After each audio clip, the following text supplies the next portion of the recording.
Et bonjour à tous et bienvenue dans ce nouvel épisode de Bye Bye Patron, le podcast de l'immobilier, de la liberté, des gros billets. Aujourd'hui, on accueille Franck. Franck, il a vraiment plein de choses à nous raconter. Il va nous raconter comment il a dit bye bye à l'éducation nationale. Il a plus de 25 biens locatifs. Il a acheté super vite en Bourgogne. En 19 mois, il a fait l'achat de 5 immeubles. Il a raconté qu'il avait plus de 600 tickets Leroy Merlin en 10 mois. Donc, c'est un record à battre. Tout ça, on va le voir avec Franck. J'espère sinon que vous profitez bien de l'été. On est au mois d'août. Je sais, il y a un peu moins d'écoute sur les podcasts parce que les personnes préfèrent forcément se dorer la pilule, les bords du rosé, plutôt que d'écouter les podcasts. Mais je sais également que quand ensuite on repart dans le rythme, on se réécoute dans les podcasts, dans le sens chronologique, ou en tout cas, on est sur les chantiers, ça dure plus longtemps que prévu, et donc on enchaîne les épisodes. Donc voilà, je trouvais c'était intéressant, et aussi pour pas vous lâcher, pour pas lâcher les gens qui travaillent, la France qui travaille, et même l'Europe et le monde entier qui travaillent durant cette période. Je voulais vous faire des épisodes, quoi qu'il arrive, quoi qu'il en coûte, comme dirait l'autre. Et donc, quelques petites annonces avant de commencer. Alors, la première petite annonce que je voulais vous faire, c'est pas une petite annonce. Si vous êtes investisseur boursier ou crypto, vous avez dû un peu déguster, notamment en bourse. Là, à l'heure où j'enregistre, c'est moins de 48 heures avant la diffusion de l'épisode. On s'est pris une grosse baisse liée notamment apparemment à l'augmentation de la banque centrale japonaise sur ces taux. C'était plus arrivé depuis 2008. Et ce qui se passe, c'est que beaucoup de personnes empruntaient de l'argent au Japon avec des taux très faibles qui étaient restés très faibles encore là-bas pour l'investir autrement. Et le yen a repris, si j'ai bien compris, le yen a repris 10% en 3 semaines. Et du coup, il y a eu tout un... Souvent, c'est un effet domino. En tout cas, voilà, c'est pas une super bonne journée boursière. Ça arrive. L'important, c'est pour ça quand on investit tôt, le plus tôt on investit, le moins ça fait mal ce genre d'événement. Parce que si vous avez commencé à investir hier, c'est sûr que quand on prend, je crois qu'à un moment j'avais moins 4% sur mon portefeuille, ça peut faire mal. Alors que si vous avez déjà pris 20%, comme c'est mon cas, je pense, depuis le début de l'année, voilà, ça baisse un petit peu, mais c'est pas grave. De toute façon, moi, je regarde même pas une fois par semaine mes portefeuilles boursiers. Voilà, là, c'est parce que j'ai vu passer la news. Donc voilà, on n'a pas le journal du lendemain, on sait pas ce qui se passe. La bourse en a connu d'autres. Normalement, elle va se relever, mais voilà, c'est l'important de pas faire all-in, d'investir progressivement, d'investir en continu. Et puis, le plus tôt on commence, en général, le moins ça fait mal. Vraiment, je dors très tranquillement, même si j'ai perdu l'équivalent d'un beau voyage en une journée. C'est pas grave, ça reviendra. J'avais déjà gagné l'équivalent de plusieurs beaux voyages depuis le début de l'année. Donc ça, c'est le premier point. Et sur la crypto, de toute façon, la crypto, c'est même pas la peine de chercher vraiment les raisons du pourquoi, du comment. Parfois ça monte, parfois ça baisse. Voilà, il y a des personnes qui ont toujours le journal de la veille, qui t'expliquent, voilà, mais ça, c'était sûr qu'il allait se passer ça, c'est sûr qu'il allait se passer ça. Bon, franchement, on n'en sait rien.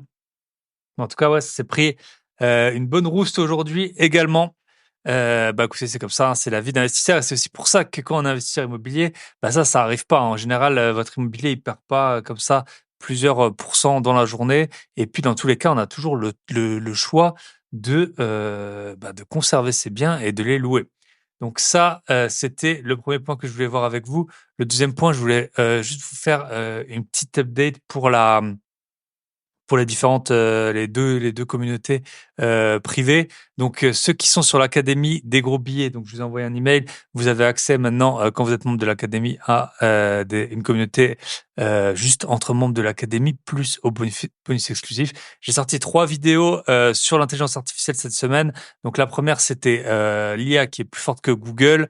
La deuxième, c'est arrondir les angles pour éviter les embrouilles grâce à ChatGPT. Parce que notamment, ça m'a permis d'éviter de me fâcher avec un commissaire de justice.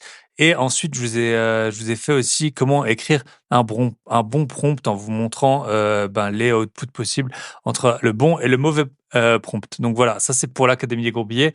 Pour ceux qui sont membres du podcast privé, la boîte à outils de l'investisseur, ça fait longtemps que je n'en ai plus parlé, donc on a fait plusieurs épisodes, on en sort un toutes les 2 semaines, hein, comme depuis plus d'un an. Donc on avait fait, les derniers épisodes, c'était de 10 heures au terrain de foot, itinéraire d'un entrepreneur atypique. Ensuite, on vous avait fait l'état du financement à mi-2024. Ensuite, on vous a fait un épisode l'art de standardiser et budgétiser ses travaux pour éviter les dépassements. Et là, le dernier épisode, je pense que c'est un épisode que pas mal de personnes attendaient, c'était Michel et moi, tous les deux, on vous a fait un épisode s'associer pour investir, les pièges à éviter, les clés du succès, pourquoi on s'est associé, pourquoi pourquoi c'est intéressant, quels sont les points positifs, quels sont les points négatifs, parce que tout n'est pas parfait. Voilà. Si vous voulez rejoindre, de toute façon, vous avez toujours tous mes liens, grosbillet.com pour la boîte à outils des investisseurs. Sinon, hop, email, vous savez, vous connaissez, ou Instagram. Voilà, on attaque avec Franck. Je vous souhaite une très bonne écoute et on se retrouve de l'autre côté. Et bonjour, bonsoir, il fait beau, c'est le printemps. Je sais pas quand l'épisode sera diffusé, au pire à l'été. Et aujourd'hui, on va parler de quelqu'un qui a quitté le meilleur employeur de France, hein, un emploi qui est très prisé quand tu es étudiant et très détesté une fois que tu l'as trouvé. Euh, et probablement l'un des anciens agents publics, tu étais fonctionnaire les plus endettés de France. Donc voilà, on est ravis, on est avec Franck. Salut Franck. Donc toi, tu as quitté. Salut Thibaut. Je te laisse te présenter rapidement. Et tu sais, j'aime bien pour les auditeurs avoir une petite anecdote. Nul doute que tu en as eu dans ton ancien métier. Peut-être quelque chose voilà qui t'a dit bon bah je vais peut-être pas faire faire du lancer de javelot, faire du lancer de javelot toute ma vie. Je te laisse, je te laisse attaquer, quitter dans quel coin t'habites parce que ça va intéresser beaucoup d'auditeurs. Et puis ensuite, qu'est-ce que tu faisais et pourquoi t'es là? On va dérouler tout ça. On a beaucoup de choses à se dire. On va essayer de faire se tenir en 1 heure, comme toujours, mais c'est pas évident. Bon, merci Thibaut. Écoute, donc moi c'est Franck, j'ai 43 ans et je suis du nord-est parisien, près de Disney. Effectivement, je suis un ancien prof de PS, donc prof de sport, hein, comme on dit vulgairement. Et effectivement, des anecdotes de l'enseignement, j'en ai un sacré paquet. Alors du lancer de javelot, il se trouve que on n'en a jamais fait parce que j'étais de Paris, j'ai fait quasiment toute ma carrière à Paris. Ouais. Et la javelot est interdit à Paris parce que ça peut être dangereux.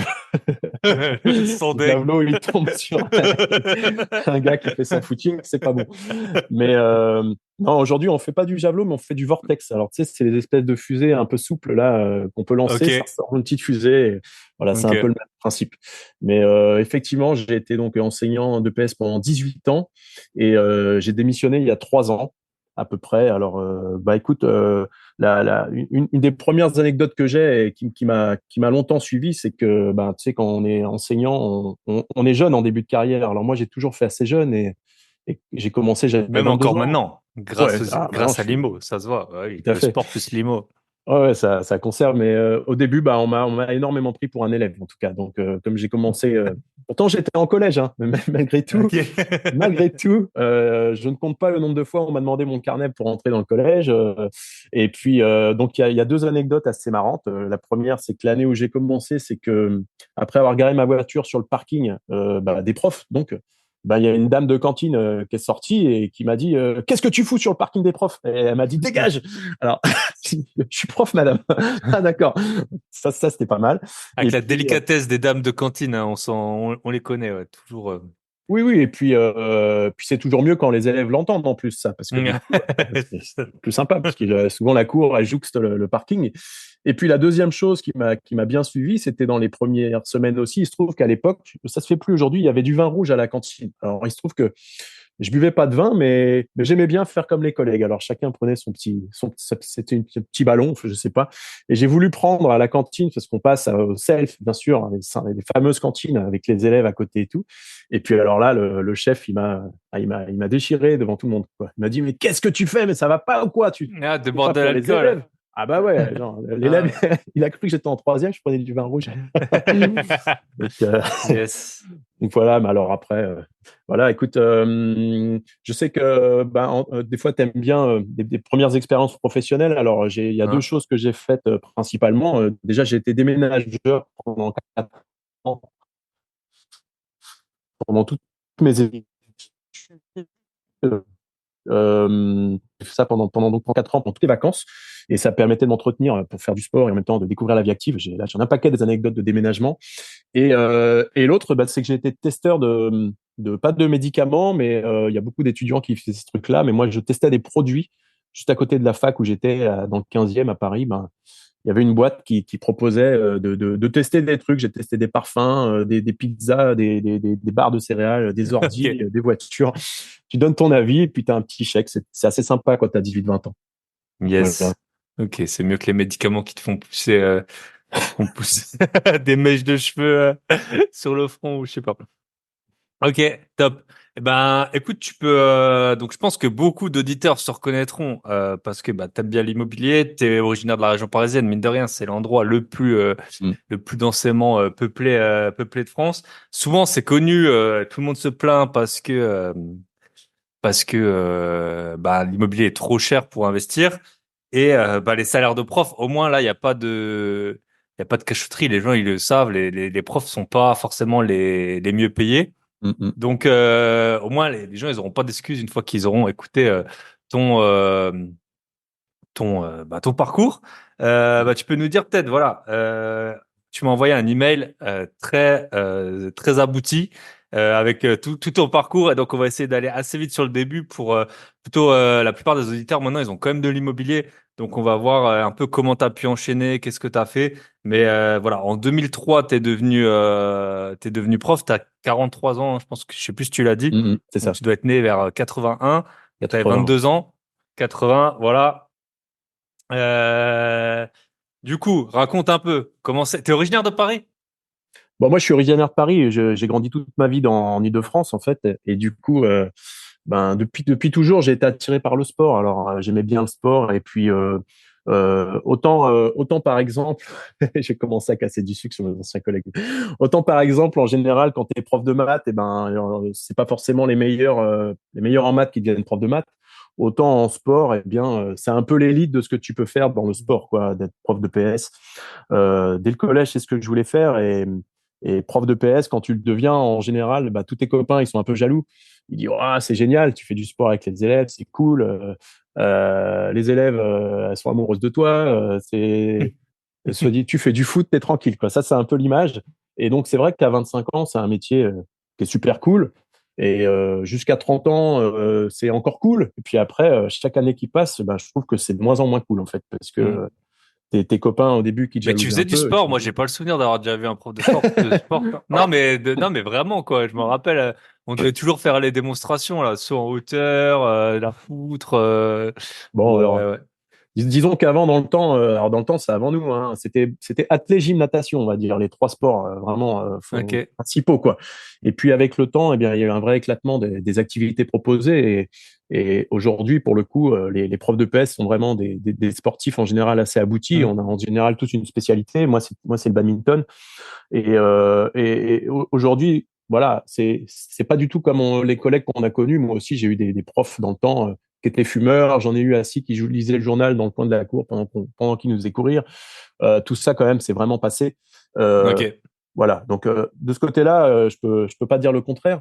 Maintenant, vraiment le souci fondamental de ce métier, et c'est pour ça que progressivement, au fil des années, eh bien, j'ai souhaité le quitter et j'ai fini par le quitter, c'est qu'il y a malgré tout, malgré le fait que ce soit des élèves et que ce soit entre guillemets de la matière vivante, eh bien, ça reste très routinier comme métier puisque on Chaque recommence année, tu recommences. chaque année symboliquement, on repart de zéro, on a à nouveau, on recommence Hmm. nos mêmes activités, le même programme, souvent les mêmes cours, des fois les mêmes contrôles pour d'autres collègues et voilà, on évolue assez peu et au final, on a quand même une profession qui est de plus en plus dévalorisée dans la société. Hmm. Et ça, quand tu as une vraie envie de rompre cette monotonie, d'évoluer, d'avoir des perspectives, et que tu sais que ta dernière inspection, en général, elle intervient entre 25 et quasiment 30 ans avant la retraite, eh ben, psychologiquement, de te dire que moi, quand j'ai démissionné, j'avais déjà eu ma dernière inspection. Psychologiquement, Ok. de te dire qu'il n'y a plus jamais personne qui dira quoi que ce soit sur ton travail et que tu peux faire la même chose jusqu'à ta retraite, que personne ne te Hmm. dira rien, eh ben, moi, clairement, ça ne me convenait pas, quoi. Ouais. Ah, c'est intéressant de voir ça. Et En plus, clairement, tu vois. ouais. Enfin, moi, pour le métier d'enseignant. Je pense que ça intéresse tout le monde puisque tout le monde est passé au lycée Hmm. et au collège. Moi, ma grand-mère et mon grand-père, ils étaient instits et mon grand-père prof et au final, il a fini à l'université. Et pour ma grand-mère, j'avais scanné des diapos et du coup, j'ai vu un peu le niveau de vie qu'ils avaient. Par exemple, Hmm. alors ça date, hein, mais à un moment, mon grand-père, il avait une Mercedes. Enfin, je veux dire, plus beaucoup de profs qui roulent en Mercedes aujourd'hui. Mon grand-père, il avait été en voyage à New York, ils avaient été en Irlande, toute la famille et tout, j'avais scanné. Et c'est vrai que j'ai une bonne copine qui est prof de français et parfois c'est pas péjoratif ou quoi, mais je vais à ces soirées, il y a des gens, par exemple des profs de philo et tout, qui sont très éloquents, et après ils repartent dans une toute petite Twingo ou Clio, tu vois, comme ça. Bon voilà, l'habit fait pas forcément le moine, mais tu te dis, il y a quand même le décalage, il est trop grand en fait entre le niveau intellectuel et puis aussi, bah, c'était dû quand même les futures générations. Et puis j'avais entendu, ouais, je pense que les profs, ils ont perdu au moins un tiers de pouvoir d'achat en 30 ans ou un truc comme ça, c'est énorme. C'est clair. C'est exactement pour le coup, ce que déplorent les syndicats depuis que j'étais prof. C'est-à-dire qu'au début, tu commençais avec un certain pourcentage au-dessus du SMIC, alors que je connais pas, mais et puis progressivement, je vais pas parler de paupérisation, mais aujourd'hui, un prof, même si dernièrement ils ont augmenté les premiers échelons justement pour pas qu'il y ait cet effet, mais aujourd'hui, un enseignant, il est de plus en plus proche de ce qu'on appelle les catégories moyennes et de plus en plus loin de ce qu'on appelait avant des notables. Alors, par la suite, on le verra peut-être, il se trouve que j'ai des locataires qui sont profs et dans des endroits un peu reculés et qui restent presque des notables pour le coup dans ces endroits-là. Mais clairement, en Ile-de-France, quand tu es enseignant, tu es dans la moyenne Bah basse, en oui, tout cas, bah, clairement. c'est ça. Si t'as 2000 et quelques euros et que t'as déjà 1000 euros de loyer, bah Mm. voilà, hein. Il reste plus beaucoup pour l'Aston Martin, là. T'as le leasing de l'Aston Martin, il n'y a plus rien après. Ok. Bah vas-y, on va attaquer du coup. Donc bon, t'avais le profil idéal. En plus, t'as rencontré ta femme tôt. Donc vous avez pu. T'as commencé, je suppose, par ta RP comme Ex- Ouais, tout comme à fait. Il se beaucoup. trouve que oui, puisque ça, je l'ai pas dit. Donc, c'est important aussi que les gens sachent qu'on est deux. Parce que bien souvent, on peut avoir des témoignages de personnes seules, sans enfants. Nous, on est deux et on a trois enfants. Donc, on est une famille de cinq. Et ça compte. Ça peut peser pour certains pôles, mais surtout, ça compte. Et c'est important de le savoir, puisque ma femme, elle est aussi enseignante. Et dans notre parcours et dans notre capacité à emprunter, c'est aussi grâce au fait qu'on était deux enseignants, puisque le banquier nous a toujours voilà, vraiment ouvert grand les portes. C'est quand même un métier, et ça, c'est une des forces encore de ce métier qui veut dire quelque chose d'avoir un emploi quand même protégé à vie, a priori. Mhm. Donc, du coup, notre parcours, il se trouve que il a vraiment été facilité par ces professions. Voilà. Après, Ok. Yes. Donc bah vas-y, raconte un peu. T'achètes ta. ouais, On va essayer. oui, Je sais pas. Ah, J'ai la excuse-moi, liste Thibaut. de tous les achats sous les yeux, mais Non, je sais pas par où commencer. bah, pour aller Ok, assez t'achètes vite, on ta a. RP. Ouais, voilà. Vas-y, Ouais, on raconte. est à notre, alors que je dise pas de bêtises, un, deux, on est à notre troisième RP aujourd'hui. Donc, Troisième RP. Ok. on a vécu quelques années dans Paris. Et puis rapidement, bah, avec les enfants, on a souhaité avoir un pavillon. Voilà, le rêve français, quoi. Et du coup, on a acheté dans cette commune donc, qui est proche de Disney. Et donc déjà, il y a eu trois RP et sur les deux biens. Et d'ailleurs, je n'aurais jamais pensé qu'on pouvait payer des impôts sur une plus-value. Donc, il se trouve que la première fois, on a gagné 70, 80 000 euros sur la première RP qu'on a vendue. La deuxième fois, on a quand même gardé 14 ans. Donc, en 360, on a vendu 520. Et là, donc, on est dans une troisième RP qui a été, pour le coup, achetée avec les connaissances que j'ai actuellement, donc très, très, très bien achetée, vu qu'elle a été achetée 520. On a eu de très gros travaux. On arrive à peu près à 800, 850, tout compris. Et c'est une RP qui vaut un peu plus d'1 million aujourd'hui. Donc là, on a vraiment bien acheté parce qu'on est à la fois dans la maison de nos rêves et en même temps, on a fait ce que je peux appeler une bonne affaire d'un point de vue de l'immobilier. Et puis, en parallèle de cela, pour aller vite, eh bien, on a d'abord acheté un appartement à Aubervilliers en 2006, puisque on avait quelques appétences pour l'investissement. On a acheté près de chez nous à l'époque, donc Aubervilliers. Puis après, on a eu des enfants. Donc 2007, 2009, 2011, on a eu trois enfants en 4 ans. Et donc là, c'était une période, belle période, une période pendant laquelle tu te lances pas dans des investissements. Mhm. Voilà. Yes. Et donc, voilà, pour avoir quelques repères, eh ben, c'est que quand le troisième a été un petit peu plus grand, qu'on s'est mis à investir de manière plus importante, puisqu'on a acheté un deuxième appart en 2017, un troisième en 2018. Et puis là, c'était vraiment une époque où, d'un point de vue de mon travail, je n'en pouvais plus. Je pouvais plus voir un élève, j'en pouvais plus. Et il fallait que je démissionne. Et je me suis lancé presque à corps perdu dans l'achat au maximum de ce que je pouvais acheter dans des immeubles de rapport, puisqu'on en a acheté 5 en 19 mois. Et j'y ai encore perdu, mais je regrette pas du tout. C'est très bien passé, mais j'ai vraiment voulu profiter un maximum de ce statut d'enseignant avant de démissionner. C'est pour ça que j'ai accéléré très, très, très fort autour du confinement, on va dire, quand il y a eu le Covid. Ok. Voilà. Yes.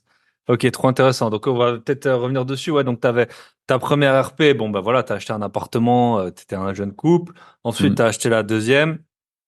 C'est Et, ça. euh, et ben, on va peut-être faire ouais, une section RP et après, on fera le reste. Et du coup, la deuxième RP, c'était aussi, tu n'étais pas encore investisseur. Tu as acheté un peu classique, quoi. Enfin, je suppose, Ouais, t'en fais. t'as pas cherché à surpayer, mais je suppose que c'était un achat normal encore Ouais, à cette époque-là. c'est tout à fait ça. Nous, on voulait absolument un pavillon et il se trouve on souhaitait que ce soit pratique. Tout simplement, on souhaitait que ce soit pratique pour ma femme qui travaillait dans le nord-est parisien, dans le 93. Donc, tu connais un peu la problématique des transports parisiens. Tu as beaucoup de lignes où il y a énormément de retard, des trains annulés sans cesse. On voulait Des absolument éviter. cafards dans le Oh là RERB, là, là, j'en ai déjà vu. voilà, des rats, tout ce que tu veux. Non, Bienvenue mais en France. on Quand, voulait éviter. quand t'atterris, tu sais. Quand t'atterris là, à Charles de Gaulle, ouais, t'es content, ouais. Ouais, tu Ouais. m'étonnes. Non, mais on voulait éviter le RER. Donc, on a Mm. cherché une ville on a beaucoup aimé. On a trouvé une ville qui était pratique parce qu'on est à 18 minutes de Gare de l'Est. Moi, je travaillais sur Paris, elle, donc 93. Et du coup, on a ciblé surtout une commune. On voulait absolument dans cette commune. On n'a pas fait 50 visites parce qu'il n'y avait pas énormément de biens en vente. On Mm. a eu, voilà, le coup de cœur, mais au final, c'est pas une maison, c'était pas une maison magnifique, mais nos enfants ont grandi dedans et on est vraiment ravis de ces 14 années. Et au final, on l'a quand même bien revendu. Donc cette première RP, voilà, c'était comme tu dis, une RP qu'on achète pas avec les yeux d'un investisseur, mais au final, malgré tout, comme tu le dis parfois, à partir du moment où tu n'achètes pas trop mal et que le temps fait son œuvre, Mm. tu gagnes toujours. Yes. Et après, Et ce qui est bien, c'est que tu revends aussi. Enfin, j'en parle souvent et après, on pourra parler des immeubles, mais c'est vrai que, tu vois, moi, par exemple, j'ai deux personnes avec qui je travaille. Il y en a un, c'est un gros, gros fan de voiture et un, il en a rien à foutre de voiture.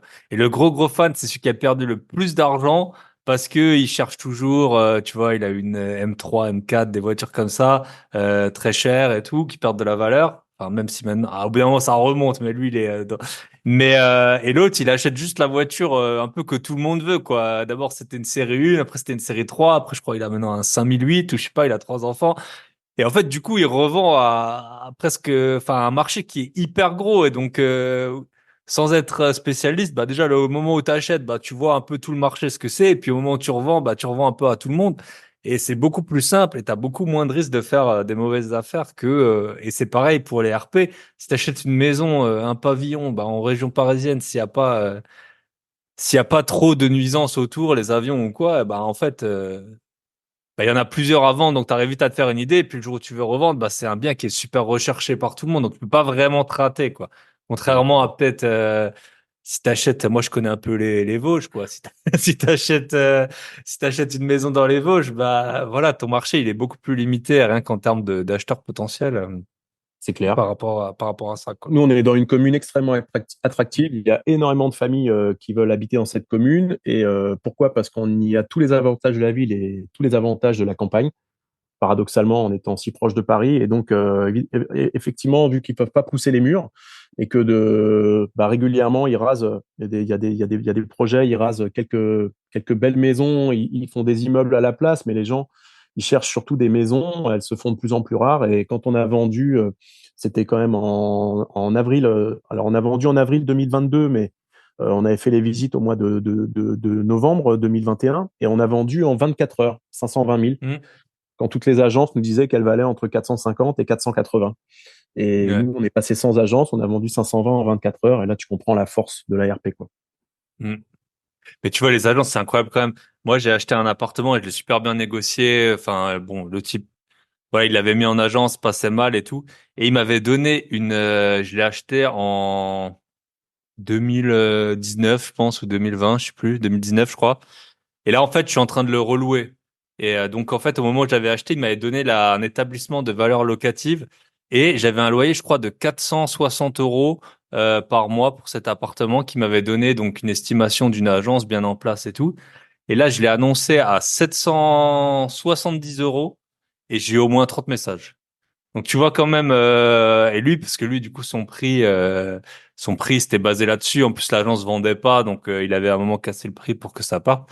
Mais en tout cas, faut faire très très très attention à ça. De toute façon, une agence, elle pourra jamais voir autant de biens que vous sur le bon coin, quoi. Toi, Mhm. en 2 heures, t'as vu 200 biens. Elle, si elle en a 30 à vendre, c'est beaucoup. Donc, ouais, bah super intéressant ces histoires de RP. Et, Et je vais et juste si dire un ouais. dernier point, et c'est par rapport aux constructions. C'est là où je pense qu'il faut faire le plus attention, parce qu'une fois j'ai vu un type, ça faisait 10 ans que je l'avais plus vu, j'avais commencé à travailler avec lui, même 4 ans, 13 ans, je sais plus. Et je l'avais plus vu. Entre-temps, il a eu, enfin, nos vies, elles se sont complètement séparées. Et donc, il avait eu un enfant. Et il avait construit une maison, mais dans un coin paumé, une maison genre à 600 000 euros, 30 arts de terrain. Il avait une mini pelle et tout. Et il me dit, ouais, bah là, je divorce, je dois la revendre. Je dis, mais mec, tu vas la vendre à personne. Enfin, ça faisait longtemps que je l'avais plus vu, donc j'essaie de prendre un peu l'effort. Mais je lui dis, mais personne va t'acheter ta maison au milieu de nulle part. Enfin, c'est comme si tu avais le pouvoir d'achat de quelqu'un qui travaille dans la finance à la défense et tu vas acheter, je sais pas, au fin fond de la Normandie, un terrain de 30 arts et mettre une maison dessus. Peut-être que personne va pouvoir te l'acheter. M'étonne. Donc, ouais. Et puis, si tu veux, je conclue sur le pôle RP. Ouais, vas-y, Donc, vas-y. la troisième RP qu'on a acquise avec les yeux de l'investisseur, il se Qu'est-ce trouve que tu que cherchais, du coup? Dis un peu, c'était quoi le projet, en fait? bon, C'était... concrètement, on était dans un pavillon qui était de 86, donc comme on voit partout, un peu partout en France, des pavillons un peu traditionnels.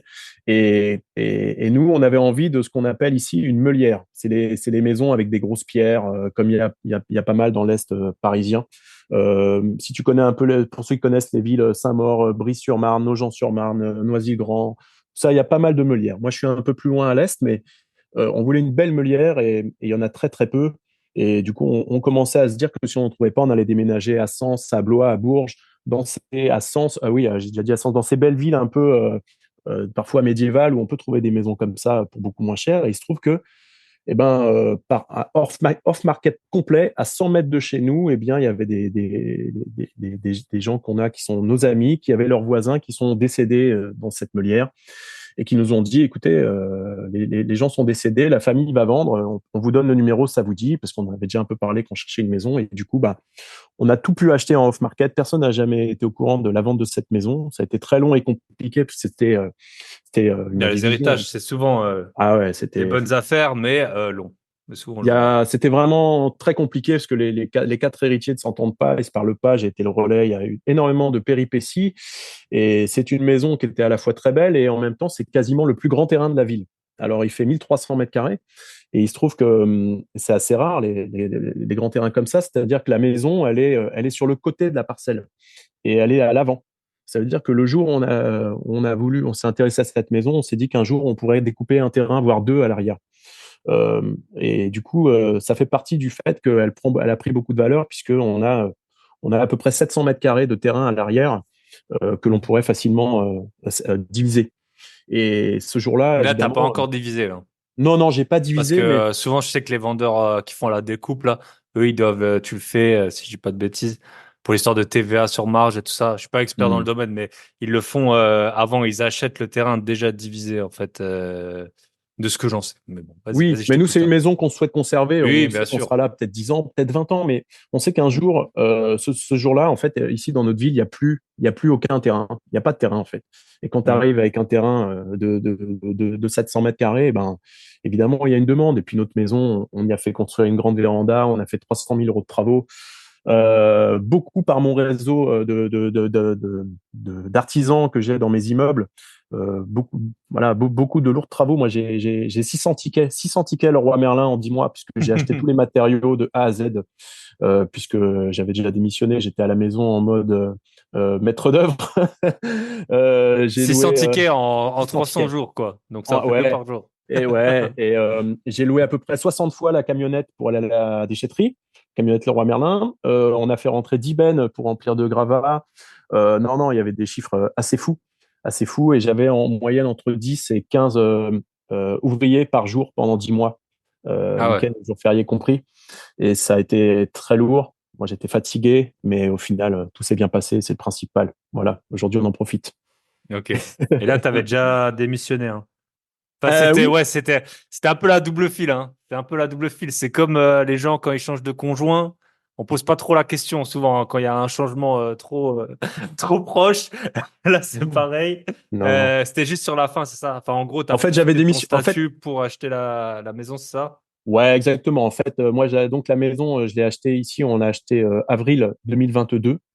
Il se trouve que j'ai vraiment, vraiment démissionné à l'été 2022, mais que dès l'été 2021, je savais que je voulais plus du tout voir d'élèves et tout. Et puis évidemment, quand tu sais, quand t'es prof, ben ma femme, elle me suit, mais c'est quand même une stabilité quand tu as un mari qui est prof. Quand tu dis tu veux Mhm. démissionner, elle te dit t'es sûr? Parce que ce qui est génial quand tu es prof, tu peux prendre une disponibilité, c'est-à-dire que tu peux arrêter. Il y a des profs qui Mhm. font des tours du monde, tout ça. Tu peux prendre plusieurs années de disponibilité. Je crois que tu as le droit au Mhm. maximum à 2 fois 5 ans dans ta carrière. C'est énorme. Et du coup, elle m'a dit, on va prendre une dispo d'1 an. C'est-à-dire que pendant 1 an, t'es pas payé. En fait, tu t'arrêtes 1 an. Et donc, sauf qu'évidemment, au début, j'ai essayé de profiter un maximum. J'ai essayé de me mettre en arrêt maladie de 3 mois. Et puis, arrivé l'automne 2021, ben là, on était au bout du bout. Et là, je me suis mis en dispo. Et du coup, j'ai pu acheter la maison avec mes feuilles de paye quand j'étais en arrêt maladie et quand j'étais encore prof juste avant. Mais on était vraiment en double fil, comme tu dis. Ouais, Mhm. effectivement. Donc, les travaux se Yes. sont faits pendant ma dispo et juste après les travaux, j'ai démissionné. Voilà. Ok. Et ça, est-ce que tu dirais que, alors je pense que c'est un peu dur de mettre l'argent bout à bout, parce qu'après on va voir, t'as quoi, tu dois avoir une trentaine presque de biens locatifs, hein. À peu près, ouais. Euh, mais est-ce que tu dirais que la maison, t'as juste réussi à l'acheter avec ce que t'as fait, enfin ton salaire, est-ce que t'as l'impression que tes investissements, les autres, t'ont aidé financièrement, ou c'est juste ton statut plus bah, le fait que t'avais acheté des RP déjà il y a quasiment 20 ans qui a fait que t'as pu acheter une maison quand même à 800 000 euros. Je pense que la plupart de tes collègues enseignants, ils Ouais. n'avaient pas de maison à 800 000 euros. Ben, ma femme, par exemple, n'a jamais fait venir aucun de ses collègues à la maison parce qu'elle elle veut pas qu'on sache qu'on a cette maison. Moi, j'ai fait venir des amis de plus en plus et j'avoue que c'était un peu gênant au début. Maintenant, je l'assume un peu plus, mais j'en dis en même temps pas trop. Il se trouve que cette maison, en tout, qui nous est revenue à 800 000 euros, on l'a achetée grâce à un prêt relais puisqu'on a pu vendre la nôtre aussi entre-temps et que grosso modo, sur ces 800 000, eh ben, j'ai 300 000 à rembourser encore. J'ai un prêt de 300 000 sur cette maison qui correspondait aux travaux au final. J'ai réussi j'ai un capital déjà de 500 000 dans cette maison, qui est avant tout dû au fait que on a quand même 43 ans, donc on vient pas d'attaquer la vie active, donc Mhm. Ça aide, euh, hein, ça aide. ouais, ça aide vachement les années quand même. Alors il y a le premier appart à Aubervilliers, on avait un prêt de 7 ans, donc on avait acheté 70 000, on l'a revendu 133 plus 10 de frais d'agent, donc on a vendu 133 il y a 2 ans, donc ça rapporte quand même des sous. Il y a deux apparts achetés en 2017 et 2018, bien achetés, où j'avais fait les travaux moi-même. On a récupéré entre 30 et 40 000 euros de plus-value sur chacun de ces apparts qu'on a déjà revendus là, l'année dernière, il y a 2 ans aussi. Et donc, l'air de rien, des 20 000 plus des 30 000 plus l'ARP, on avait fait Plus 160 ce que 000 tu rembourses, ouais, voilà, c'est plus ça. qu'on rembourse ce qu'on avait amorti, et au final, c'est surtout ça qui nous a permis d'acquérir cette maison parce que les Mhm. invests en eux-mêmes, à la base, c'était aussi des invests dans une période où je connaissais pas autant de choses qu'aujourd'hui. Les impôts, ils m'ont bien matraqué et c'est surtout là depuis 2020 et ces achats d'immeubles qu'on accélère fort en fait. Mais Mhm. voilà, l'impact de ces invests se ressentait pas encore trop sur l'achat de cette maison. Mhm. Oui, en Voilà, fait, ça va, tu as 300 000 euros d'emprunt. Bon, voilà, c'est l'histoire qui a fait que tu que 300 000, mais 300 000, ça, c'est accessible pour n'importe quel couple qui a tout un à fait. emploi stable en France. Donc, Mm, mm, yes. mm. Et tu vois, et l'âge, bah, j'en ai parlé dans l'intro du podcast la semaine prochaine. Là, sûrement que celui-là, il paraîtra dans un mois et quelques. Mais en fait, j'ai un ami là qui a, c'est pas pour lui, mais en gros, une grande tante éloignée est décédée à 100, plus que 100 ans. Et elle avait déjà hérité, elle, et elle a placé tout à Monaco et tout. Il m'a raconté l'histoire. Et en fait, là, en décédant, elle avait 4 millions d'euros de patrimoine sur le compte, quoi. Sûrement qu'elle avait hérité un truc genre 200 000 300 000 dans les années 80. Et en fait, c'est comme on dit sur Warren Buffett. Alors, il a fait des bons choix, mais surtout aussi, il a 90 ans. Et donc, c'est sûr que, bah, au fur et à mesure, en fait, enfin, Mm. t'accumules, et puis même si tu mets 1 000 euros par mois de côté ou 500, bah quand ça fait 20 ans que tu travailles, ça commence à faire des sous, quoi. Ouais, puis ce qu'il faut retenir, c'est que, OK, on a 3 enfants, il y a des charges inhérentes à ces 3 enfants, mais on a toujours eu un train de vie vraiment très modéré. Moi, je m'achète jamais de fringues, j'ai rien de spécial. Et du coup, tout ça, eh ben, mais c'est une façon de vivre. Hein. Je sais pas, je me Mm. force pas. J'ai pas besoin de quoi que ce soit. On a toujours fait attention et du coup, eh bien, comme tu dis, d'épargner plus ou moins volontairement, plus ou moins consciemment, eh ben, avec les années, eh ben, au final, eh ben, tu te retrouves avec une assurance vie où tu as plus de 100 000 euros de côté, avec un PEA, Mm. tu te retrouves avec des sous de côté et voilà, c'est ça aussi d'avoir fait. Voilà, on a eu longtemps une voiture, une vieille voiture. Enfin là, on vient d'acheter une voiture, mais on l'a acheté d'occasion. Enfin, on fait attention, quoi. Pas de Mm. dépenses inconsidérées, ça c'est important. Yes. Surtout les grosses, c'est ça qu'il faut faire attention. C'est pas forcément ne pas se payer un café au Starbucks, mais c'est plutôt la voiture que tu achètes qui compte, quoi, C'est ou les, ou les voyages, ou les trucs comme ça. C'est marrant Ok. que tu dises ça parce que j'en parlais encore aux enfants hier parce qu'ils ont 13, 15 et 17 ans, donc ils commencent à être grands. Ouais. Je leur ai expliqué hier parce qu'hier on a fait cinéma et resto. Alors on en a pour 100 euros et je leur disais que si on faisait 100 fois cette sortie, voilà, si on fait 100 fois une sortie à 100 euros, ça fait 10 000 euros. Et que, bah, comme tu dis, avec un gros achat, un immeuble, un appart que tu achètes bien, toi qui sais très bien négocier, les 10 000, ils sont gagnés hyper Mm. vite. Et qu'avec une Alors que petite 100 négociation, soirées avec ouais, tes enfants, c'est hyper imagine, important. imagine, Mm. 100 soirées, tu fais une soirée tous les 15 jours, 3 semaines, ça te fait des années avec 10 000 euros de Mm. moments importants. Donc, c'est Ouais, ça, ouais. effectivement. Yes. Ouais, donc il faut, ouais, c'est toujours ça. Je pense que, bah, j'écoute, il y avait une émission, un show là sur Netflix, c'était I Will Teach You How to Get Rich, et il a un podcast, je l'écoute un peu parfois, et puis tu vois, c'est ça, les gens, ils ont 100 000 euros de dette et ils disent que c'est parce que il va prendre une salade, je sais pas, au 7-Eleven là du coin, et un jus pressé, tu vois, alors Mm. qu'ils ont deux BMW, enfin, Voilà, ok. c'est ça. Ok, bon, bah maintenant, c'est bon, on a fait le topo, on voit les RP, comment ça s'est passé, les enfants, tout ça, donc grâce à la CAF, hein, faut dire ce qui est. Donc, non, On en a encore, hein. ok, On en a un petit peu encore. yes, ok. Euh, donc, bah écoute, raconte. Donc, 2017, c'est là où tu as commencé à vraiment acheter. Et fais peut-être un petit. Ça m'intéresserait un peu l'organisation, achat et famille. Parce que là, du coup, tu avais trois enfants, Ouais. une femme aimante, parce que vu que tu es prof de sport, tu es encore en pleine forme.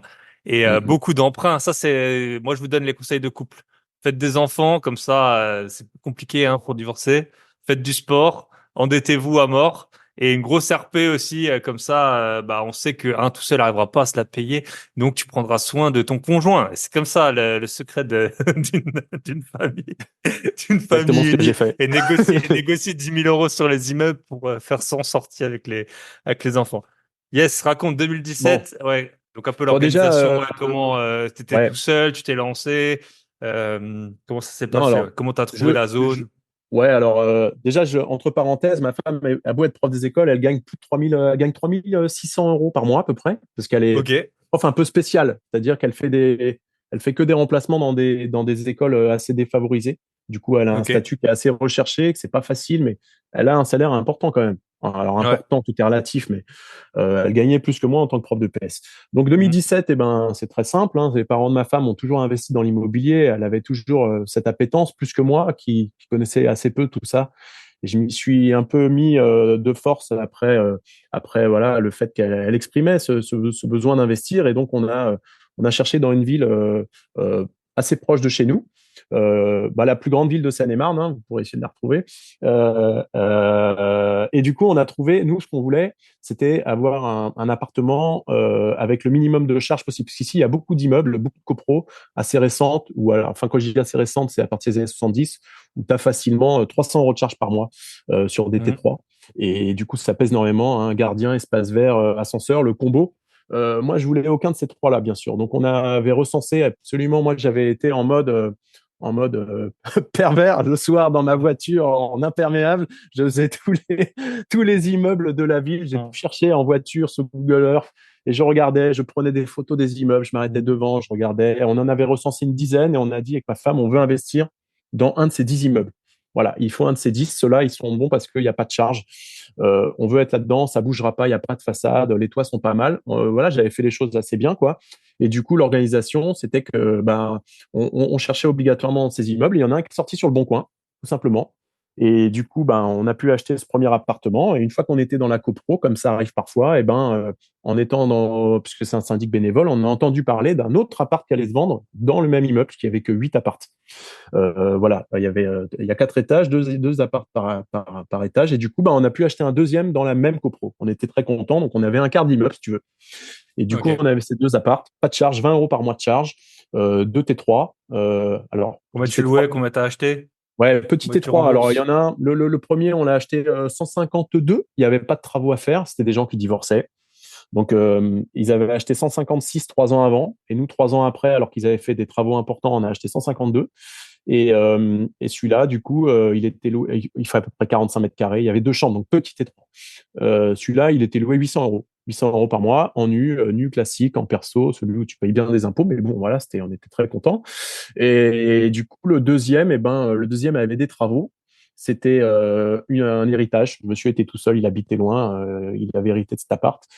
Et il y avait des travaux à faire parce qu'il était inhabité depuis un petit moment. Et du coup, celui-là, on l'a acheté 135. Alors, le premier, donc je disais, on l'a acheté 152, on l'a revendu 178 en 2022, je crois. Et l'autre, on l'a acheté 135. J'ai passé tout l'été, tous les matins, je me réveillais à 6 heures du matin pendant l'été, parce que à cette époque, je travaillais, j'étais en vacances, des vacances d'été. Tous les matins, je mettais mon L'avantage réveil des à profs. 6 heures. Ouais, exactement. Tous les matins, je me réveillais à 6 heures. Jusqu'à midi, je travaillais tout seul dans cet appart, parce que à force d'avoir une maison, tu finis par savoir à peu près tout faire, plus ou moins bien, mais tu arrives à te débrouiller. Et donc, 6 heures midi, grosso modo, pendant quasiment un mois et demi, parce qu'on est parti 15 jours en vacances, un mois et demi, j'ai refait l'appart. Il y avait un très grand salon, j'en ai fait 2 chambres, donc petit étroit. Et puis celui-là, acheté 135 avec les travaux, tu sais, quand tu fais tout seul, tu achètes les matériaux, ça va pas chercher très loin, hein, ça coûte Ça 5 fait 6 cher la carte de crédit, tu sais, quand tu la passes, mais par rapport à des factures d'artisan à 20, 30, Exactement, 40. Et c'est vrai que quand tu es tout le exactement temps ça. chez Leroy et C'est et tu exactement mets ça. des 100, 200, 300, comme tu as fait là, les 600 factures, Ouais, c'est ça. c'est sûr que la carte, elle chauffe, Ouais, mais mais au fond, c'est incomparable c'est ça. avec un virement de 20 000 euros que tu aurais C'est fait. exactement ça. Donc celui-là, je Yes. l'ai revendu 167 il y a 2 ans aussi. Donc on l'a acheté à 135 ou 167. Il était aussi loué 800 € par mois. Et celui-là, j'avais, en fait, il y avait le locataire qui était en place à l'époque en nu. Et puis c'était voilà, justement vers 2019, je me suis vachement intéressé à tout ça et j'ai connu ce qui s'appelait LMNP. Et je suis allé voir le locataire, je lui ai dit, faut qu'on fasse un bail meublé. Donc, Mhm. c'était pas forcément beaucoup dans les règles, mais il était très cool. Il m'a dit, mais il y a aucun souci. Il m'a dit, j'ai dit, vous avez besoin de quoi là? Il m'a dit, la table, j'ai une table qui est un peu fatiguée, mon frigo est fatigué. J'ai dit, je vous remplace tout ça. Si vous avez besoin de quoi que ce soit, on meuble tout ce qui manque. On a passé en LMNP et du coup, je me suis retrouvé avec ces 2 apparts, un en nu, un en LMNP, et on les a revendus parce que on avait des crédits évidemment sur ces apparts. Mhm. Et le banquier, à un moment, il m'a dit, écoutez, les immeubles, je veux bien vous les financer, mais les crédits en Île-de-France, quand tu as 800 de loyer et 1 200 € de crédit, le banquier, il aime pas trop. Il aime Mhm. pas trop ta Ouais, c'est renta. ça. Donc, Même si voilà. après, au bout du bout, avec la plus-value et tout, en fait, les trucs, ça s'est payé largement, quoi. Donc, Ouais, j'ai gagné à peu près 50 000 € du coup sur chacun des apparts quand tu mets la plus-value, plus ce que j'ai amorti. hmm. Voilà. Parce qu'en Et 3-4 ans. petite question, imposition de la plus-value. Tu sais, quand tu as dit que tu as fait les travaux toi-même, est-ce Ouais. que t'avais gardé tous les tickets, tu les as passés, ou tu as utilisé, au bout de 5 ans, il y a l'histoire des 15% là qu'on peut rajouter. Bon, Est-ce que tu as eu des problèmes par rapport à ça? alors, non, j'ai eu absolument aucun problème et je m'en suis gardé d'en parler au notaire. Donc, j'ai pas eu de problème. Effectivement, je les avais déduits évidemment de mes impôts et le jour du notaire, mais personne ne m'en a parlé, personne ne m'a dit est-ce que vous aviez déclaré des choses. Donc, Mais non. toi, t'as annoncé, j'ai fait tant et tant de travaux chez le notaire. En fait, chez le notaire, j'ai annoncé que j'avais fait 2 chambres parce que chez le notaire, quand il a regardé Hmm. le plan de l'appartement, sur le plan, il y avait Hmm. qu'un grand salon. C'était un Hmm. cahier. Et du coup, oui, j'ai dit, oui, j'ai créé une deuxième chambre, en fait. Donc, Ok. est-ce que vous avez fait des gros travaux? En fait, ce qu'ils demandent, c'est si on fait des gros travaux qui changent la structure. Quand tu as un Hmm. mur porteur, tu Bien fais un sûr, ouais. IPN, Ou tu si changes la si t'as colonne, des trucs grandi. comme ça. Moi, j'ai rien fait de spécial. Finalement, j'ai monté une Hmm. cloison en Hmm. carreaux de plâtre dans le milieu du salon. J'ai rénové la cuisine, la salle de bain, mais j'avais pas fait Hmm. des choses structurelles. Et c'est ça qui était important pour lui Ok. d'apporter sa connaissance. Donc, voilà, ces Mais 2 après, quand il apparts. a calculé Ouais. la plus-value, Toi, tu as Ouais. dit, j'ai dépensé tant et tant de travaux ou t'en as Non, pas non, parlé? non, j'ai rien dit du tout parce que, en Ok. plus, il se trouve que c'était une époque, en fait, en fait, j'étais pas hyper rigoureux sur cet aspect au début parce que Hmm. C'est pour ça j'étais que je te pas demande, vraiment parce qu'on très l'est auprès. jamais, en fait. On Non, l'est non, jamais. Donc, enfin, on bah, l'est pas au ouais, début, en tout cas, ouais. Donc, c'est pour ouais, ça que là, je te demande. aujourd'hui, c'est vrai que dès qu'il y a une facture qui est un petit peu importante, je la mets vraiment de côté, mais franchement, j'avais plus trop de traces de ça. Je pense que j'en ai eu pour 5 000 € à peu près. Ok. En fait, et puis en plus, ce qui se passe, c'est qu'il y a le fameux abattement dont tu parles, mais quand j'ai Hmm. acheté 135, évidemment, il y avait des frais de notaire en plus des 135. Hmm. Et du coup, tout ça, ça t'amène à 150 en gros. Hmm. Et avec l'abattement des Plus les 15%, 15%. moi, j'ai vendu Ouais, bah. 167 et du coup, j'avais pas Ouais, de ok. plus-value à payer. T'as même pas Tu besoin. vois, je savais que jusqu'à 175, un truc comme ça, j'en payais pas. Donc, Ouais. je me Ok. suis pas soucié de ça, en fait. Voilà. Yes. Donc ça, c'est, si tu veux, c'est l'aspect pas rentable des choses, mais qui nous a bien lancé. Voilà. Hmm. Et du coup, si tu veux qu'on enchaîne sur les immeubles, c'est ça ce qui a énormément changé dans mon parcours. Accéléré. Ouais, c'est le fait qu'on est à Noël 2019. On est à l'orée du Covid et on ne sait pas encore. Et là, moi, j'en peux plus, quoi. Tu sais, souvent, c'est le moment, les 31 décembre, où tu fais le point, où tu te dis les bonnes Hmm. résolutions, quoi. Et parce que moi, j'avais quand même été prof pendant 16 ans à Paris et j'avais muté pour être proche de chez moi parce que je m'étais dit, faut qu'il se passe quelque chose là, parce que sinon, Hmm. faut que je change d'établissement. J'étais dans l'établissement le plus planqué de Paris. Alors, j'ai dit, je suis en train de m'encrouter là. Donc, je venais de changer. Je me suis retrouvé dans un collège. J'étais au bout de ma vie et je me suis dit, il faut que je, voilà. Donc, j'ai fait comme beaucoup, hein. J'ai ouvert YouTube, j'ai ouvert Internet,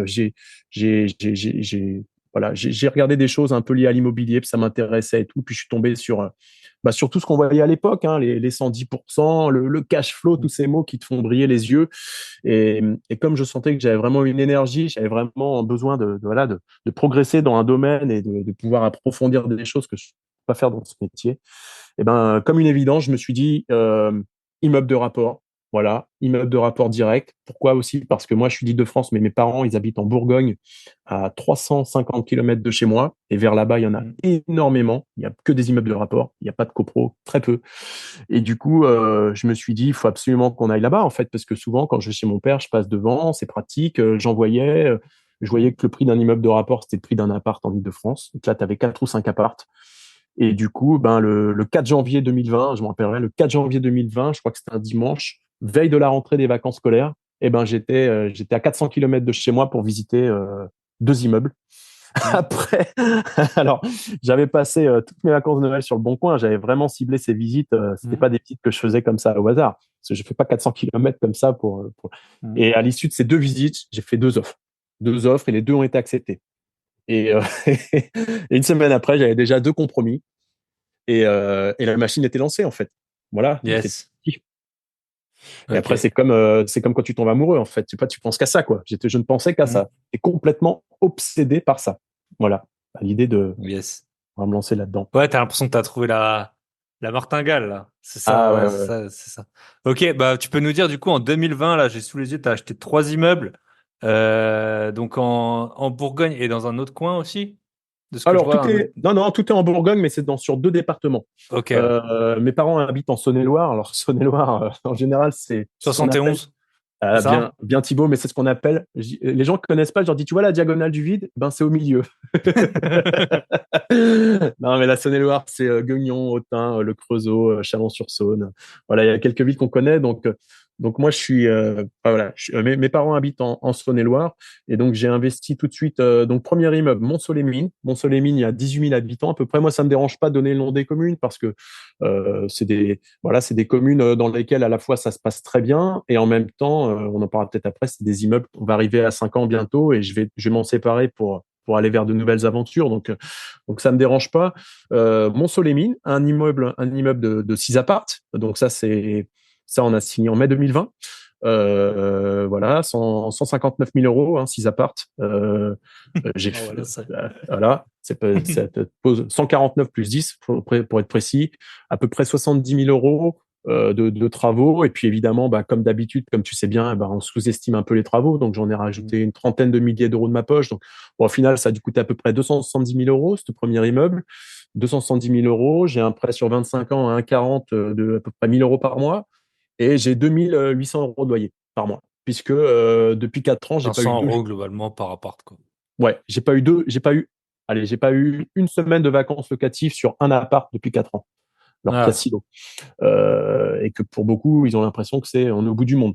Donc ça, c'est le premier. Le deuxième, il est acheté, en fait, parce que j'ai proposé au banquier les deux immeubles en même temps, hein. Donc, tant qu'à faire, hein.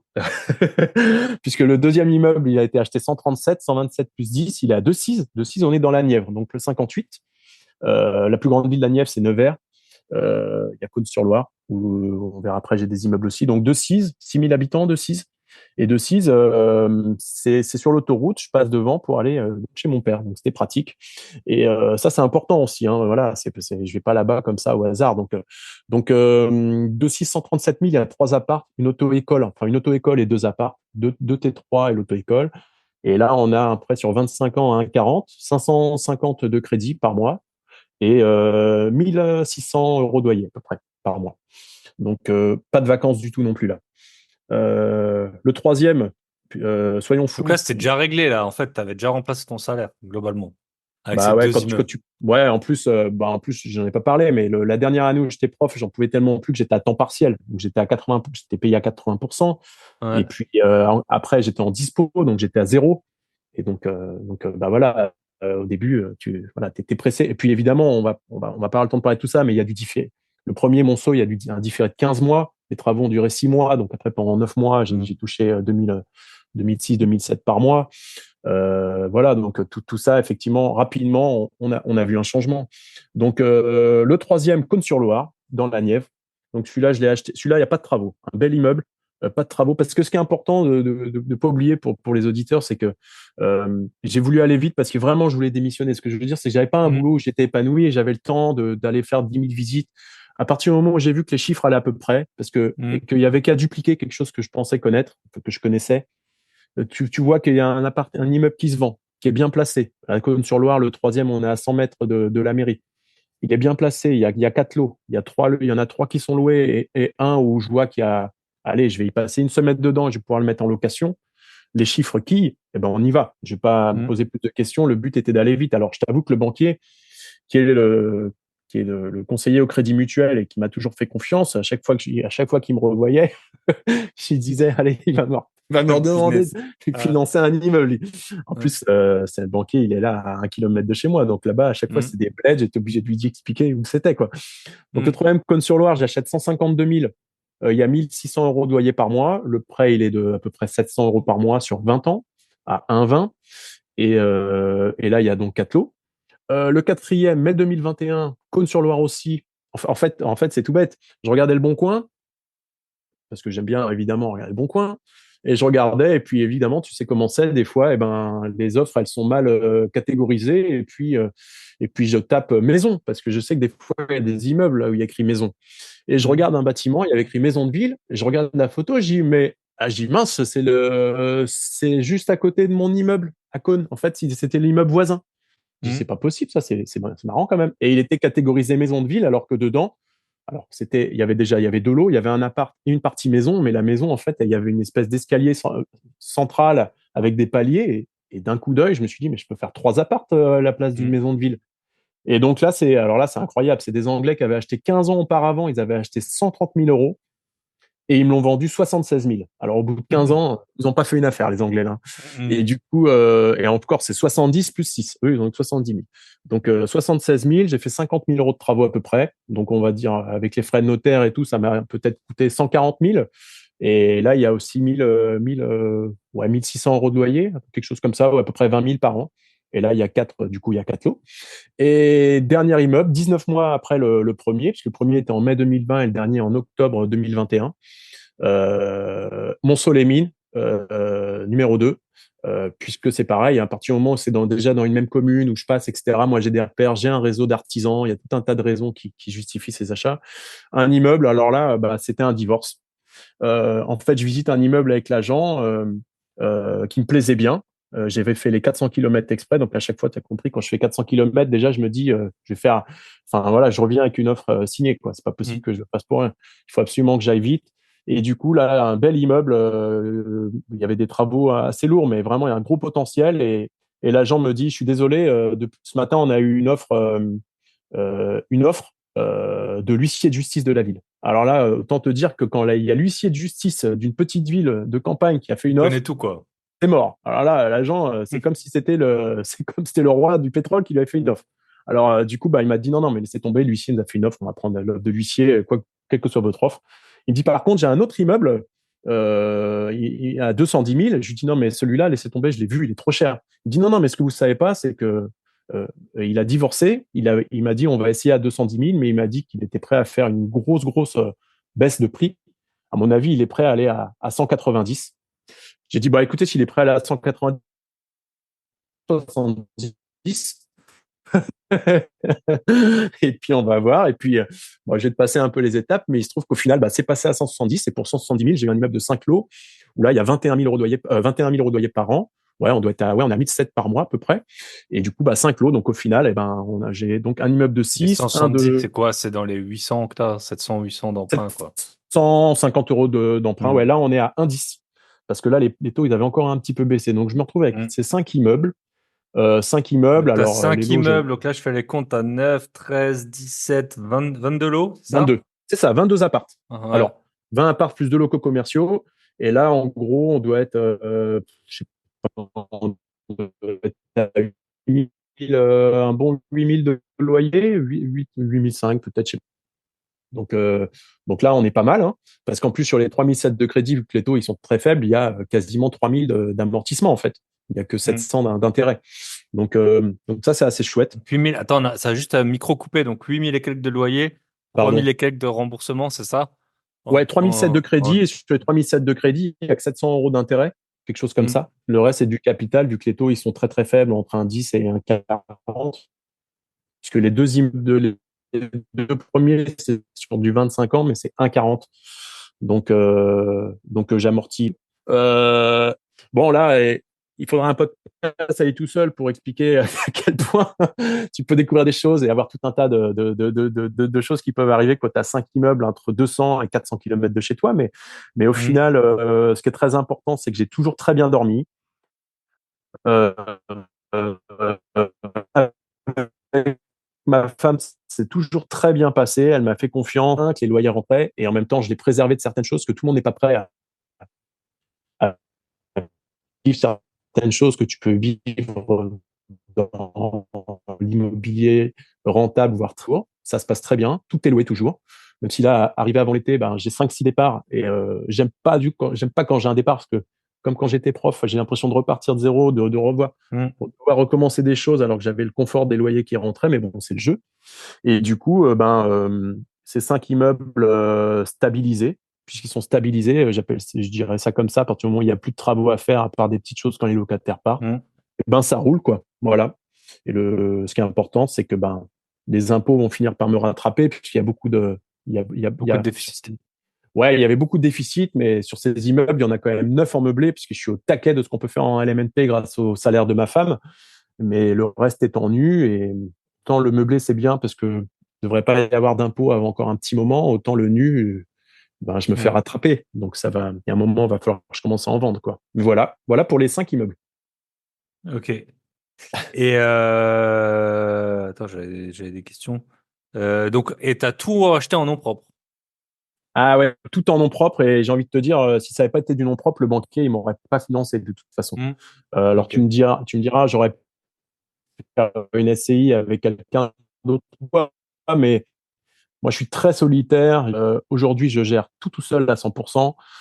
Il y a absolument personne qui s'occupe de quoi que ce soit, à part évidemment le petit réseau d'artisans que je me suis créé sur place, et ce qui me permet de réussir tout ça. Mais le nom propre fait qu'en tant que prof, le banquier, en fait, puisque c'est le même qui m'a financé les 5 immeubles, il m'a fait confiance. Et pour l'anecdote, je suis allé le voir la semaine dernière, parce que ça faisait 4 ans, on fêtait 4 ans, puisque le premier immeuble, c'était en mai 2020. Et il était tout surpris de me voir débarquer à l'agence avec une belle bouteille de vin.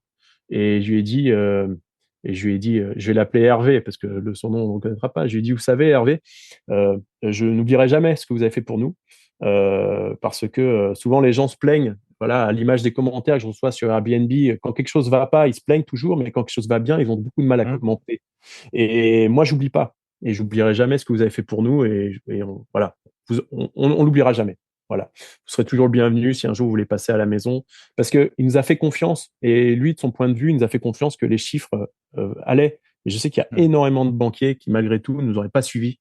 Et je ne sais pas si beaucoup de personnes auraient pu se faire financer 5 immeubles en nom propre en 19 mois. Parce qu'en tout, il nous a quand même prêté 1,2 million. Donc, donc 1,2 million en 19 mois pour 2 profs avec 3 enfants. Bah, c'est pas évident et voilà, on est passé un peu vite, mais avant d'aller le voir, je suis allé voir un courtier qui m'a rionné, qui m'a dit mais on ne pourra pas vous les financer, c'est trop compliqué, etc. Et lui, il m'a dit, je ne sais même pas ce que c'était, il m'a dit ma délègue c'est 500 000, je vous fais confiance, on y va, voilà, pas de problème. Donc après, là, sa délègue par la suite, on l'a dépassé, mais du coup, il nous faisait confiance. Et ça a été très important. Voilà.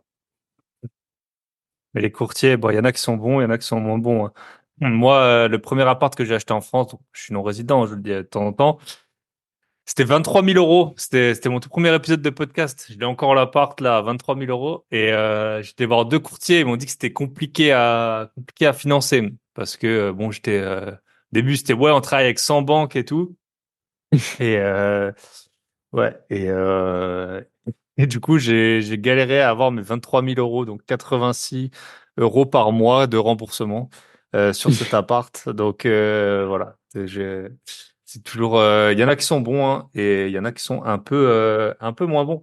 Ok, top. Et tu peux nous raconter peut-être un peu le Bye Bye Patron, ça ressemble à quoi? Donc en fait, on en a pas parlé. On fera un épisode de podcast privé sur qu'on va enregistrer demain sur la gestion justement de tout ce parc Ouais. à distance.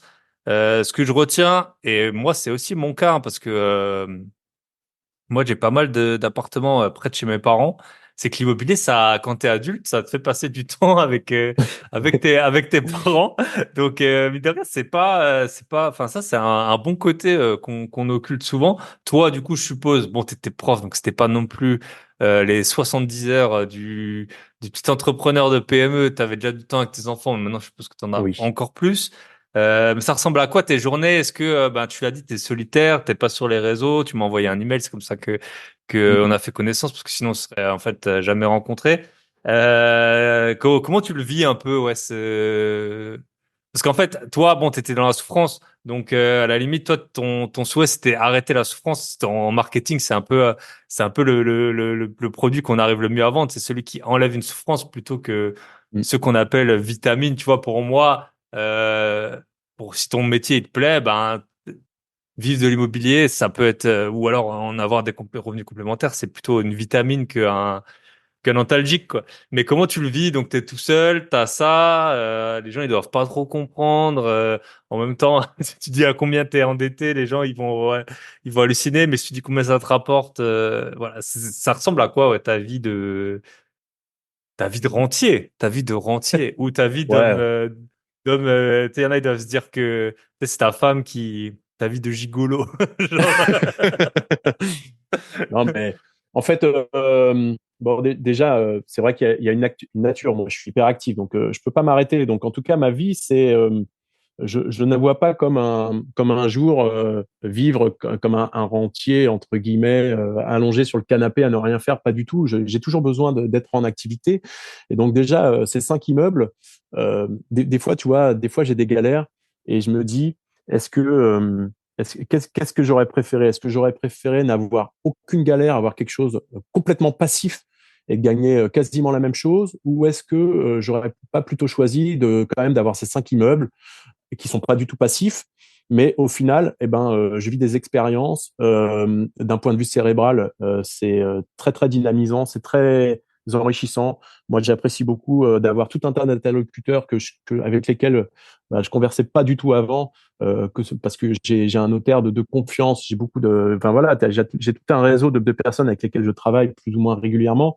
Tout ça, je trouve que c'est vraiment très agréable. Donc ça, personnellement, j'en retire beaucoup de plaisir d'avoir ces 5 immeubles assez loin par rapport à tout ça. Et il se trouve que après ces 5 immeubles, eh bien, j'ai aussi, puisque maintenant que je suis plus prof, il me faut un statut, donc j'ai aussi créé une SASU. puisque dans ma maison, on n'a pas trop parlé, puisque tout ça c'est vaste, mais j'ai aménagé, il y avait un sous-sol. Dans le sous-sol, on a créé un appartement de 40 mètres carrés qui tourne en Airbnb 365 jours par an et qui génère 3 000 euros par mois. Là, il est sous ma maison, voilà. Et Il y a une fenêtre quand même. Il y a une fenêtre. ah ouais, ils Pour sont pas en les... prison. Ce sont des gens qui vont à Disney. J'ai 90% de gens qui vont à Disney. Et en fait, comme je te disais qu'on avait une prévision peut-être un jour de découper le terrain, là, une des premières choses qu'on a faites, c'est qu'on a fait un deuxième portail. Et en fait, les gens entrent par le deuxième portail, ils accèdent par le sous-sol qui est semi-enterré, donc qui est que 70 centimètres en dessous le jardin. Donc, on a fait les choses bien. On a fait une terrasse de 15 mètres carrés. Ils ont un terrain de 100 mètres carrés complètement sur le côté de la maison. Et du coup, on a fait ça parce que j'avais besoin d'un statut progressivement. Et dans une SASU, quand tu n'as que ça peut être retoqué en abus de droit parce que je me suis bien renseigné, etc. Et du coup, mon but pour moi, c'est de plus possible, le plus vite possible aussi, de développer cette société. Donc avec de l'argent qu'on avait de côté, on a acheté cash un appartement il y a quelques mois pour avoir un deuxième bien avec lequel on fait aussi de la courte durée sur la même commune. Donc pour développer la société et qui est aussi plein depuis, là ça va faire 3 mois, tous les jours il est plein aussi. Donc on a ces deux appartes dans la SASU et j'ai 3 potes profs de PS qui sont toujours profs de PS avec lesquels on a fait une SAS et on a acheté un autre appart. On a emprunté aussi au Crédit Mutuel hein, qui nous a suivis pour le coup dans ma banque avec ce coup-ci le directeur hein, puisque là on voit un conseiller pro et plus mon conseiller perso que je connaissais bien et là du coup on a acheté un appart à 2 kilomètres de Disney.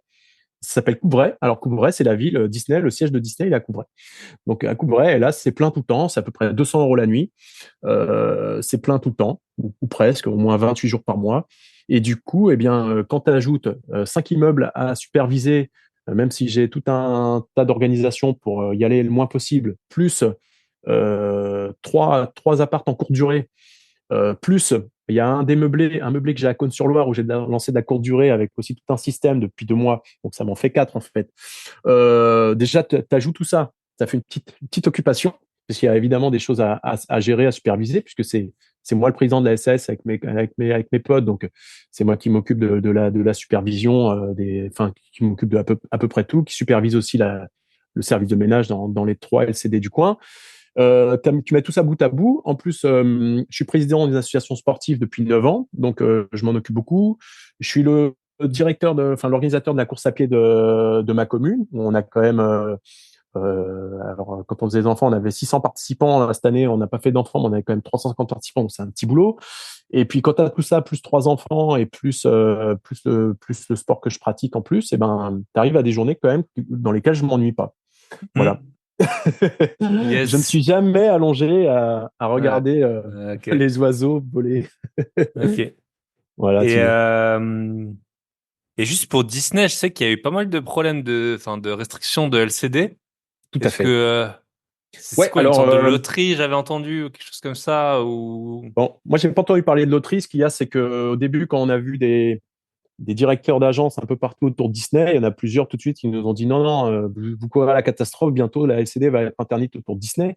Alors, c'est particulièrement le cas pour 2 communes, il y a Ceris et Chessy, parce que là, voilà, ils veulent évidemment pas que ça devienne des Disney à ciel ouvert. Il y a énormément de gens, évidemment, qui font de la courte durée, et donc en ce moment, il y a beaucoup de champs sur lesquels ils construisent voilà, ils font des grosses promotions immobilières. Et là, la LCD, elle est interdite. Et ils ont acté dernièrement, si je dis pas de bêtises, le fameux principe de compensation. Ils ont mis des règles très, très strictes. Il va y avoir des durées au-delà desquelles tu n'auras pas le droit de continuer à faire de la LCD, etc. Mais Couvray, c'est un village qui, pour l'instant, n'est pas du tout touché par ces contraintes. Donc, comme on dit, chaque année prise n'est plus à prendre. Nous, on fait notre petit bonhomme à Couvray, mais on n'est pas du tout touché par cela. Et moi, dans la commune où j'habite, pour le coup, je suis à 20 minutes de Disney, donc on n'a que des gens qui vont à Disney, mais on n'est pas du tout touché par ça. Ok. Et en plus, toi, c'est une partie de ta RP, donc je pense que tu n'aurais peut-être pas besoin des mêmes autorisations et tout ça. Enfin, je sais pas comment ça... Parce que c'est qu'un lot. Exactement. Exact. Alors là, il y a un autre appart que j'ai acheté du coup là il y a pas longtemps qui est en ville, mais a priori on n'est pas du tout touché par ça. Et d'ailleurs, si je fais une petite parenthèse sur ce dernier appart qu'on a acheté là, cash, avec la société, il se trouve que dans la copro, qui est une copro comme je les aime, hein, sans gardien, sans espaders, tout ça, la LCD était interdite. Elle est interdite.